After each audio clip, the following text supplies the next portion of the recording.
Tyler was running late for his job interview when he heard it. A guitar melody so impossibly beautiful that it made him stop dead in his tracks at Grand Central Station. The source? An elderly man sitting on a worn wooden stool, fingers dancing across the strings of a battered acoustic guitar. What Tyler discovered next would change everything he thought he knew about success, talent, and the price of greatness. If you're watching this story unfold from anywhere in the world today, please hit subscribe and like this video to help tales of hidden greatness reach more people who need to hear them. Sometimes the most extraordinary people are hiding in the most ordinary places. The morning rush hour at Grand Central Terminal was a symphony of chaos.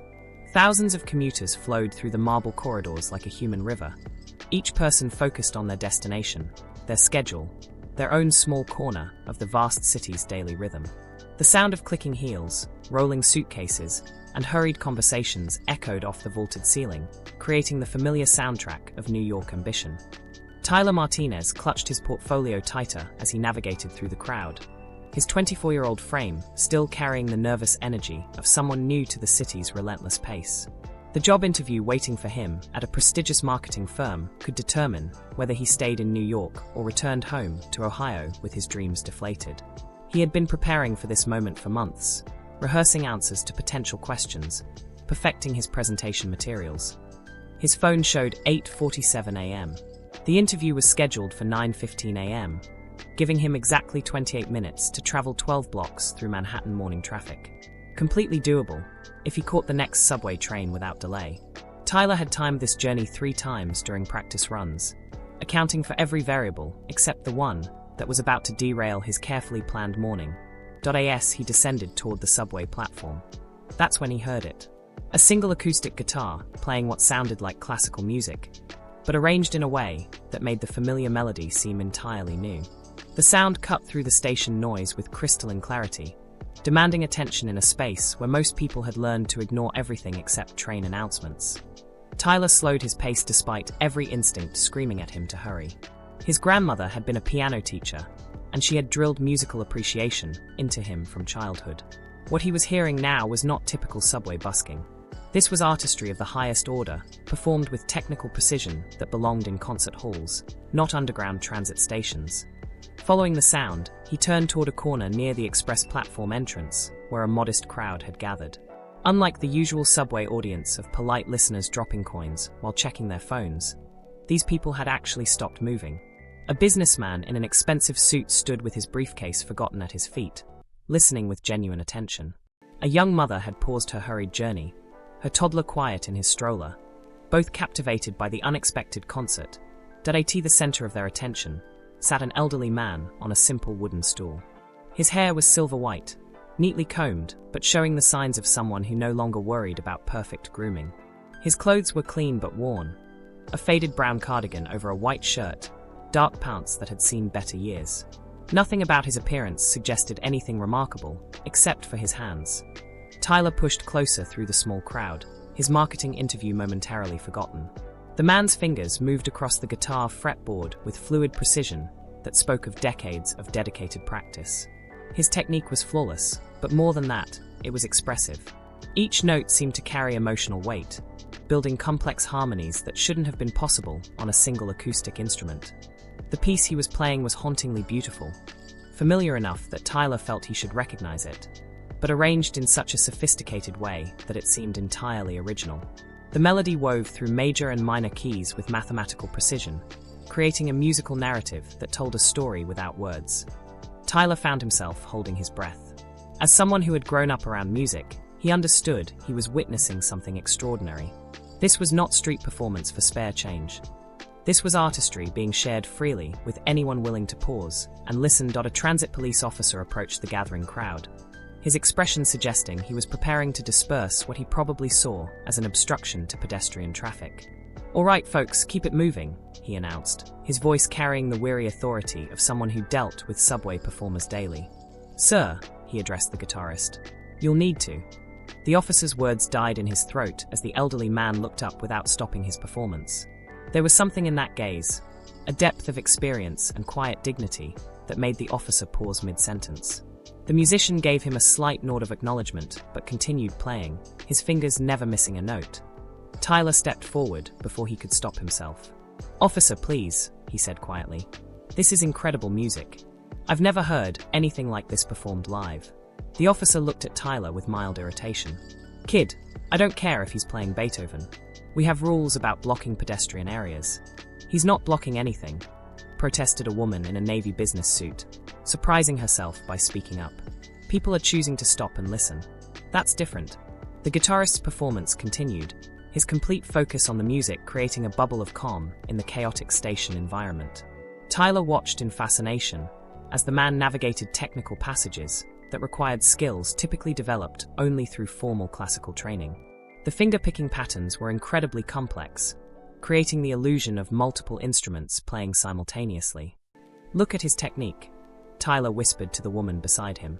"The way he's voicing those harmonies, that's conservatory-level playing. That's professional training." The woman nodded, equally mesmerized. "I studied music in college. This is the real thing." As the piece built toward its climax, more commuters had stopped despite their schedules. The small crowd had grown to nearly 40 people, all drawn by the unexpected beauty interrupting their routine morning. Cell phones appeared, recording the performance, but the guitarist seemed completely unaware of everything except the music flowing from his instrument. Tyler studied the man's face as he played. There was something both peaceful and melancholy in his expression, as if the music was taking him somewhere else entirely. His eyes were closed, his body swaying slightly with the rhythm, completely absorbed in the artistic moment he was creating. The final notes rang out in the subway tunnel, each one perfectly placed, hanging in the air before fading into the ambient noise of the station. For several seconds, complete silence fell over the gathered crowd. Then, spontaneous applause erupted, not the polite clapping, typically given to street performers, but the kind of sustained ovation usually reserved for professional concert venues. The guitarist opened his eyes slowly, seeming genuinely surprised by the size of the crowd and the enthusiasm of their response. He looked almost embarrassed by the attention, as if he had been playing purely for his own satisfaction, and was startled to discover others had been listening.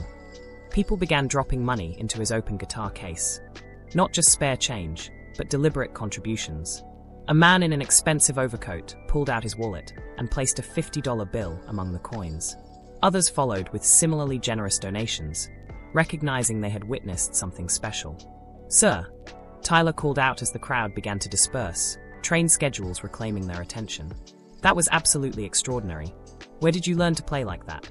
The elderly man looked up at him, taking in Tyler's youth, his obvious musical knowledge evident in his question, and something else, a hunger for understanding that the man seemed to recognize. "Many years ago," he replied, his voice soft but clear. "Different life entirely." "That was professional-level playing," Tyler pressed, his interview completely forgotten now. "More than professional. I grew up around classical music, and I've never heard anyone perform with that level of interpretive sophistication outside of major concert recordings." The man began carefully cleaning his guitar with a worn cloth, his movements deliberate and caring. "Music is music, young man.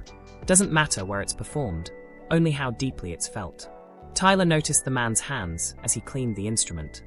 They were the hands of someone who had dedicated their life to their craft. The calluses were in exactly the right places, the finger strength subtle but unmistakable. These were hands that had performed professionally, possibly for decades. "I'm Tyler," he offered, extending his hand. "I work in marketing, but I grew up playing piano. My grandmother was a music teacher." The man paused in his cleaning and looked up. "Robert," he replied, accepting the handshake. His grip was firm, confident. "Your grandmother taught you well if you can recognize good playing when you hear it." "Good doesn't begin to describe what I just heard," Tyler said. "That piece, was it your own arrangement?" Robert continued packing his guitar, but Tyler could see he was listening carefully. "Adaptation of a classical piece. Needed some modifications to work on solo guitar. You say that like it's simple, but what you did requires understanding the piece at almost a compositional level," Tyler observed. "Who taught you to play like that?" Robert secured his guitar in its case and stood, preparing to leave. "Many teachers, over many years. Most of them are gone now."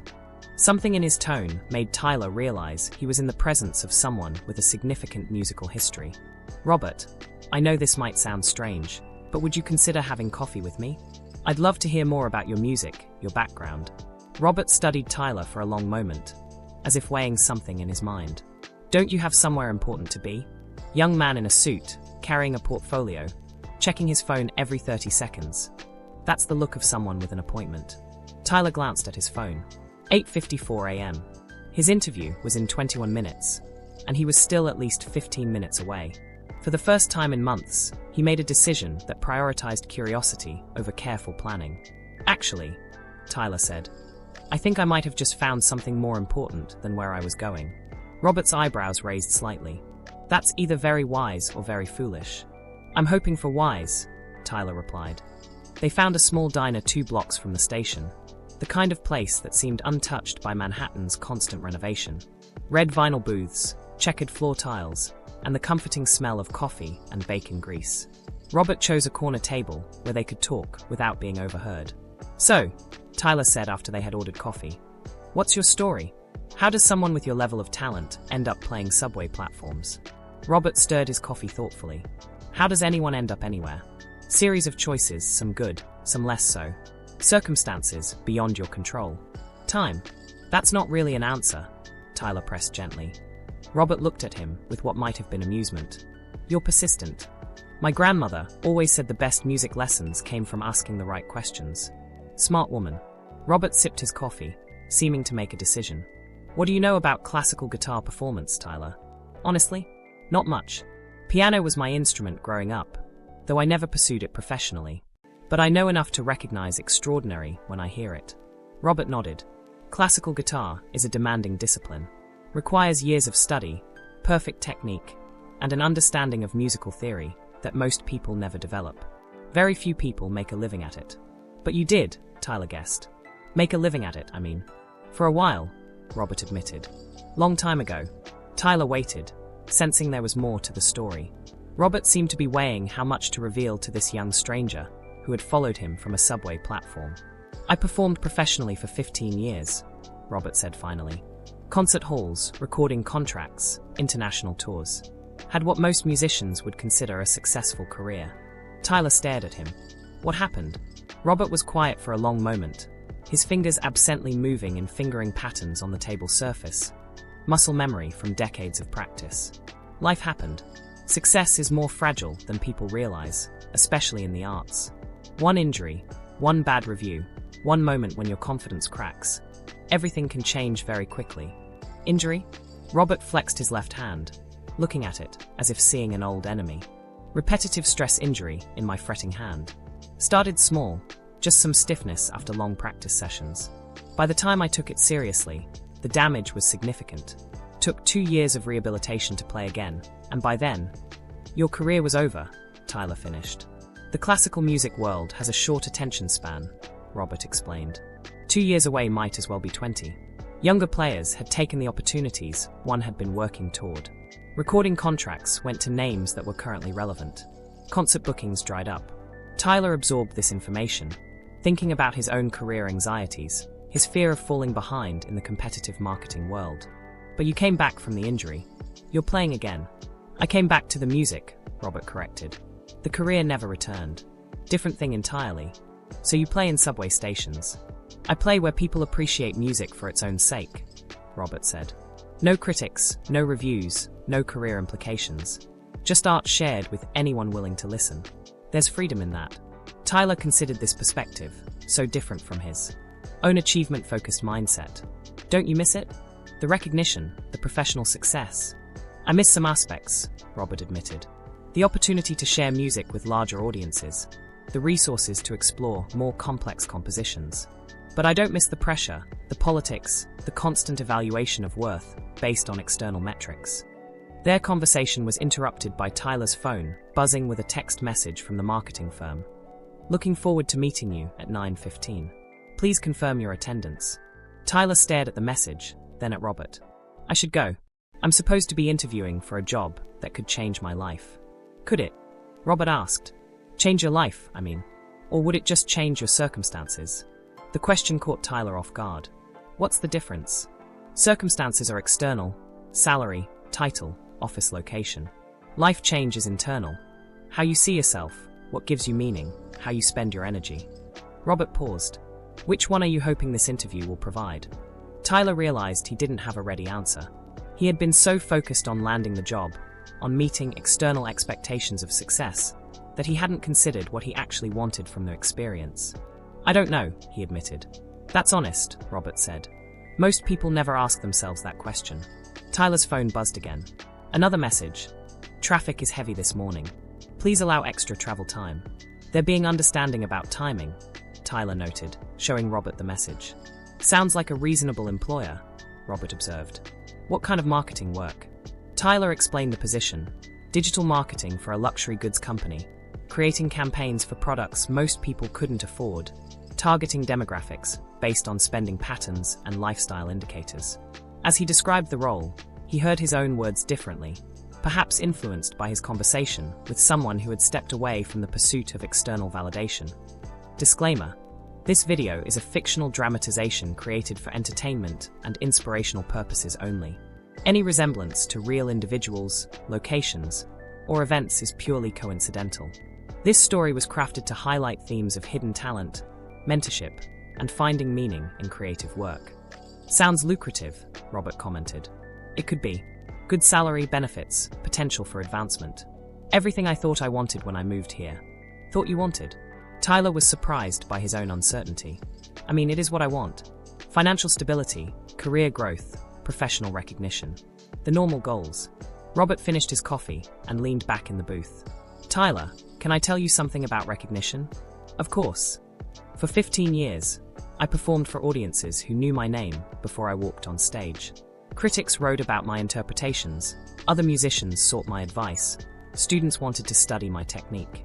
That recognition felt essential to who I was." Tyler listened intently. "When it disappeared," Robert continued, "I thought I had lost everything.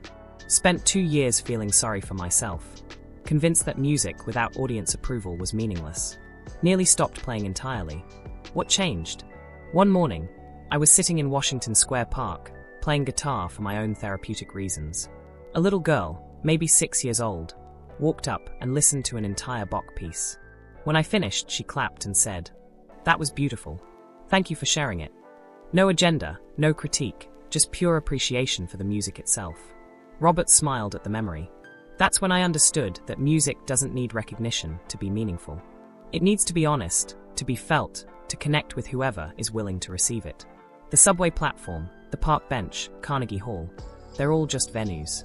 The music is what matters." Tyler absorbed this perspective, thinking about his own relationship with success and validation. "But you had achieved everything most musicians dream of. It must be hard to give that up." "I didn't give it up," Robert said. "It was taken from me by circumstances beyond my control. But in losing the career, I rediscovered why I had fallen in love with music in the first place.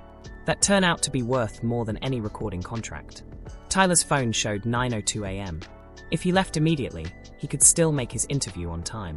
But he found himself reluctant to end this conversation, sensing he was receiving wisdom that couldn't be scheduled or planned for.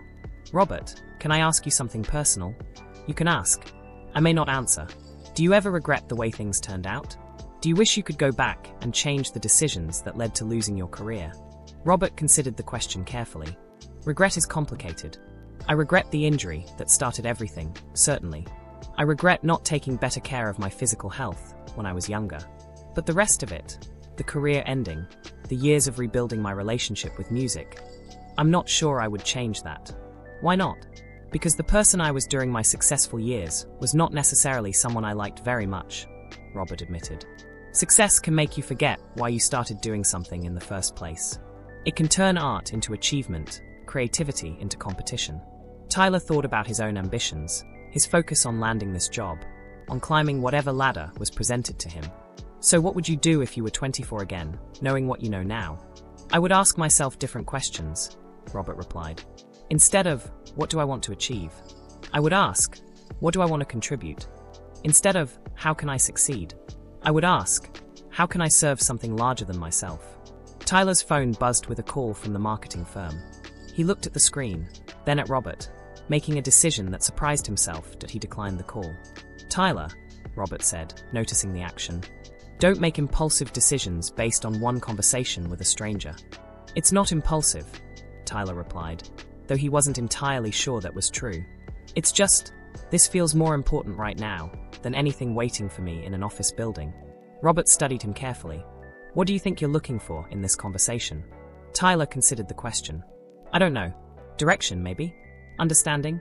I moved to New York with big dreams, but lately, I've been wondering if I'm chasing the right things. What would the right things look like? I used to think I knew. Money, status, recognition. The kind of success that would make my parents proud, that would justify the risks I took by leaving everything familiar behind. Tyler paused. But listening to you play this morning, seeing how much beauty you create without any of those things, it's making me question everything. Robert leaned forward. Tyler, be careful not to romanticize my situation. Playing subway platforms isn't a lifestyle choice. It's economic necessity. I'm not some enlightened sage who chose poverty for artistic purity. I'm someone whose circumstances changed dramatically, and I had to find ways to adapt. But you seem at peace with it. I'm at peace with the music, Robert corrected. The circumstances are what they are. I play where I can, when I can, because not playing isn't an option. Music isn't something I do, it's something I am. Tyler's phone showed 3 missed calls from the marketing firm. Part of him felt panic at potentially losing this opportunity, but a larger part felt curiosity about what else might be possible. Robert, would you consider teaching me? I mean, not guitar specifically, but whatever it is you've learned about finding meaning in creative work. Robert was quiet for a long moment. What makes you think I have anything to teach? Because you found a way to keep creating art, even when all the external rewards disappeared. Because you perform with passion, whether you're playing for 40 people or 4. Because you seem to understand something about the relationship between art and life that I've never learned. Those are big assumptions based on hearing me play one piece of music. Maybe, Tyler admitted. But my grandmother always told me to pay attention when I encountered real mastery, regardless of the context. She said teachers appear when students are ready to learn. Robert smiled at this. Wise woman, your grandmother. So you'll consider it. What would such teaching look like? I'm not sure I have anything to offer someone in your situation. Tyler thought about this. I don't know exactly. Conversations like this one, maybe? Time spent with someone who has perspective on success and failure, on what really matters in creative work. I don't teach music anymore, Robert said. Haven't for years. Not sure I remember how. I'm not talking about music lessons, Tyler clarified. I'm talking about life lessons. How to maintain artistic integrity in a world that measures everything by external metrics. How to find satisfaction in the work itself, rather than just its rewards. Robert considered this proposal while watching Tyler carefully. There was something in the young man's earnestness that reminded him of his own younger self, before success had complicated his relationship with music. Where would these conversations take place? Robert asked. Wherever you're comfortable. Coffee shops, parks, subway platforms. I'm flexible. And what would you hope to gain from such an arrangement? Tyler thought carefully before answering. Clarity, I think. About what I really want from life. Not just what I think I'm supposed to want. Understanding about how to pursue meaningful work instead of just profitable work. And what would I gain? The question caught Tyler off guard. I'm not sure. What would you want to gain? Robert was quiet for several minutes, seemingly lost in thought. Around them, the diner continued its normal rhythm of morning customers and clinking dishes, but their corner felt suspended in its own contemplative space. For the past 5 years, Robert said finally, I've been playing music in isolation, creating art for its own sake, which has value, but perhaps sharing what I've learned, seeing it filtered through someone else's perspective, might give it new meaning. Tyler felt excitement building. So you'll consider it? I'll propose an experiment, Robert said. Meet me at Washington Square Park tomorrow at 10 a.m. We'll talk more about music, life, and what you're really looking for. If the conversation feels valuable to both of us, we'll continue. If not, you'll have lost one morning of job hunting. Tyler's phone buzzed again. Another call from the marketing firm. This time, he answered IT.Mr. Martinez? This is Linda from Peterson and Associates. We've been trying to reach you about your interview this morning. I'm sorry, Tyler said, looking at Robert across the table. I've encountered an unexpected opportunity that I need to explore. Could we possibly reschedule for later this week? There was a pause on the other end. Of course. These things happen. Would Thursday at the same time work for you? Perfect. Thank you for your understanding. After ending the call, Tyler looked at Robert with a mixture of excitement and uncertainty. I just postponed a potentially life-changing job interview to have coffee with someone I met on a subway platform. How does that feel? Robert asked. Tyler considered the question honestly. Terrifying and right at the same time. That's usually when you know you're making an interesting choice, Robert observed. They finished their coffee in comfortable conversation, Robert sharing stories about his musical education, and Tyler talking about his family's journey to America, his parents' sacrifices, and his own struggles to define success on his own terms rather than others' expectations. When they parted ways outside the diner, Tyler felt as if his entire trajectory had shifted in the space of 2 hours. He had gone to that subway platform rushing toward what he thought was his future, only to discover that his real education was just beginning. The next morning, Tyler arrived at Washington Square Park 15 minutes early. Robert was already there, sitting on a bench with his guitar case beside him, watching the morning joggers and dog walkers navigate the tree-lined paths. You came, Robert observed as Tyler approached. Did you think I wouldn't? Young people are enthusiastic about many things. Follow-through isn't always their strongest quality. Over the following weeks, their morning meetings became the most important part of Tyler's routine. Robert taught him not just about music and artistic integrity, but about the deeper principles of finding meaning in work. How to evaluate opportunities based on personal values rather than external pressures. How to maintain creative passion in environments that might not nurture it. Success, Robert told him one morning as autumn painted the park in gold and red, is not about achieving everything you want. It's about wanting what you achieve.